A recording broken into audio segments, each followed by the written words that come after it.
Challenge 4. Tel Aviv rocket হামলা হামাসের।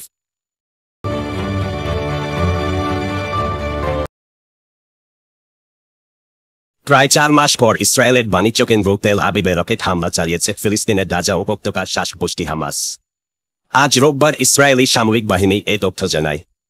ইসরায়েলের সামরিক বাহিনী জানিয়েছে, গাজার রাফা এলাকা থেকে তেল আবিবে অন্তত 8টি রকেট ছুড়েছে হামাস। এর মধ্যে একাধিক রকেট প্রতিহত করা হয়েছে। হামলায় কেউ হতাহত হননি।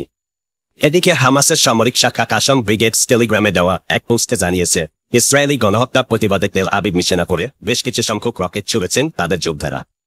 গাজায় এএফপির একজন প্রতিনিধি রাফা থেকে রকেট ছুটতে দেখেছেন। এদিকে তেল আবিবে এএফপির অপর এক প্রতিনিধি জানিয়েছেন সেখানে অন্তত 3টি বিস্ফোরণের শব্দ শুনেছেন তিনি। আন্তর্জাতিক সম্প্রদায়ের উদ্বেগ ও আহ্বান উপেক্ষা করে গাজা রাফায় ইসরায়েলি সেনারা স্থল অভিযান শুরু করার কয়েকদিনের মাথায় ইসরায়েলের তেল আবিবে আজ রকেট হামলা চালাল হামাস। গত 7 অক্টোবর ইসরায়েলের দক্ষিণাঞ্চলে নজিরবিহীন এক হামলা চালায় হামাস। হামলায় 1100 এর বেশি মানুষ নিহত হন। হামলার সময় 252 জনকে জিম্মি করে গাজায় নিয়ে যান হামাসের যোদ্ধারা। এরপর গাজায় পাল্টা হামলা শুরু করে ইসরায়েল। 7 মাসের বেশি সময় ধরে ইসরায়েলি বাহিনীর হামলায় গাজায় অন্তত 35,984 ফিলিস্তিনি নিহত ও 80,000-এরও বেশি আহত হয়েছেন।